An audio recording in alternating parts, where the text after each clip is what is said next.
Well, Derek, a 2-1 defeat at home to Ipswich. Just talk us through your thoughts on that one.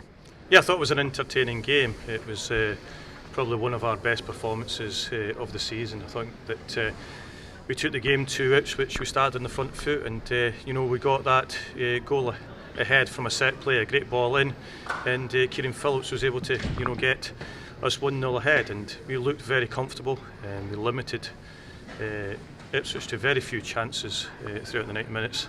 They had openings, but they weren't clear cut.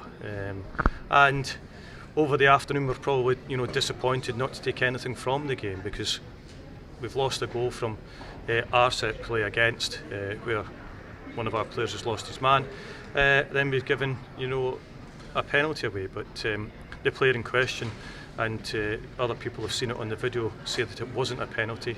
He didn't touch him. And also we got a goal chopped off where Dylan Connolly is clearly onside, and I think these are the decisions that need to go with you, and they aren't at this moment in time.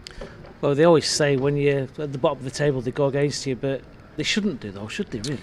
No, I think that today obviously it's a difficult game for officials, because it's quite a high profile game. Ipswich Town coming to our stadium, and unfortunately sometimes you get things wrong, and it looks like the referee has got the penalty decision wrong, and the linesman has got the decision where Dylan Connolly was onside wrong. So that's unfortunate, but it doesn't help us any, because it would have enabled us to get another goal in the game.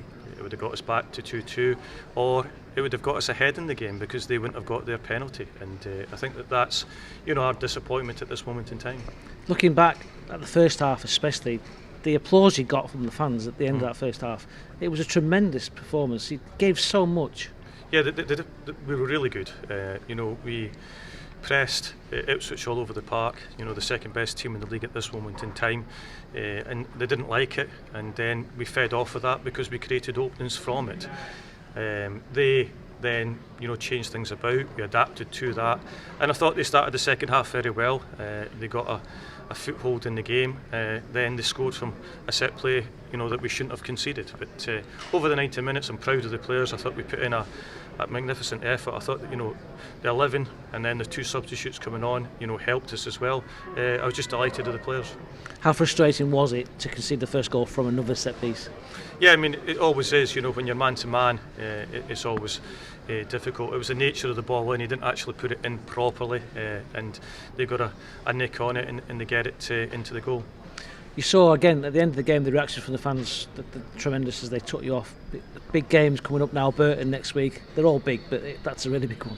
Yeah, I mean, they're all big in this league. It doesn't matter. We look at it. We're only 5 points off. I think it's 17th position. It's so tight, and we're playing a lot of really good teams in this league. But I thought today, I thought the effort from the players. We competed with a team that have got millions and millions of pounds to spend, and I think that typifies. You don't have to see their amount of staff that they have. They've got more staff than I have players, and that shows you how big a football club that Ipswich Town are. They've got home gates of 28,000. We've got 2,500 season ticket holders, and it just tells you how well we've done to get into League One and keep on going. And we're fighting hard to stay here again this year, and we'll be here to the end. Fighting hard, you said there. Have they set a standard now of what you expect every week after today? Yeah, I mean, we're down 8 players today. 8 players out of our squad, which is a lot at our level. We didn't have enough players to fill the bench, and I think that all we're showing is that we've got some really good players that will enable us to move in the positive direction. And I can't be any prouder. I said to the players, you've got to stay calm. We understand where we are at this moment in time, but at the end of the day, it comes at the end of the season. Is when it needs to come right, and I've been here before. I came into Morecambe when we were second bottom of the league in League 2, and I came here last year when we were in the relegation zone. We're in it again, so we have to get out of it.